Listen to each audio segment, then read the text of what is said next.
Growing up, I always loved my community. I wanted to be involved in shaping my community for the future and making sure that we were really talking about the important issues that our generation was facing. And there was someone in office who didn't align with my values. And I thought that we needed a little bit of a change. We needed something different to be able to talk about what the world is going to look like in 10, 20, 50, 100 years from now.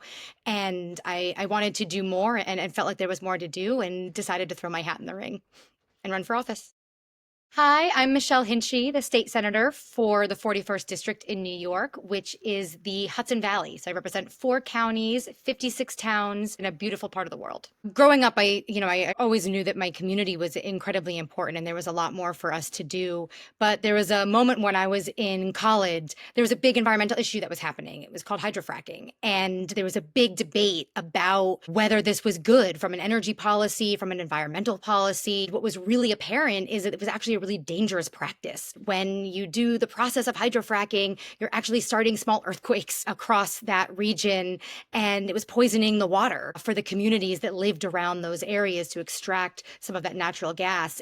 That was a moment for me being in college, living in that community where I recognized that we had a voice in this and we needed to really stand up and fight to protect our environmental resources and specifically in that part of the world, our water. And when I graduated from college, I worked for the Fund for the Public Interest, actually grassroots canvassing to ban fracking in the state of New York before the moratorium was put in place. That was a really wonderful experience for me to see the start of an issue and how it was impacting a community itself, how getting involved and being part of that grassroots movement can actually make a change and push government, in this case, the state legislature, and the governor to put a moratorium in place. I realized that if we could do more of that and work together, we could make real changes for our state and for our world. And that really motivated me to look further into how to get involved in public service and in government. Leadership generally is a word that's used very often and thrown around in a lot of different ways.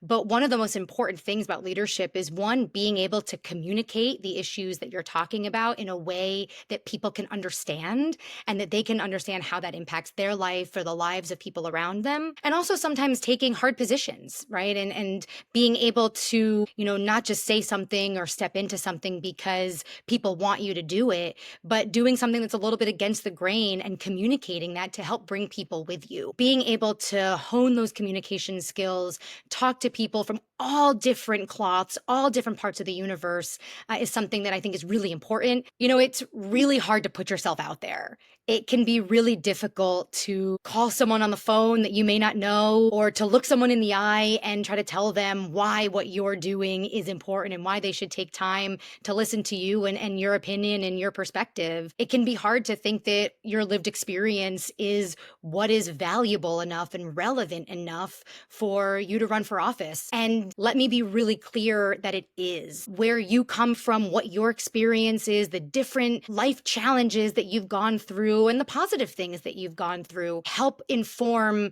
the policy and the legislation and the different ways that you engage with people, which is what's so needed in government right now. And so if you're thinking about running for office, you should do it. Start reaching out to people, feel confident in it. It can be a scary thing, but it's really worth it.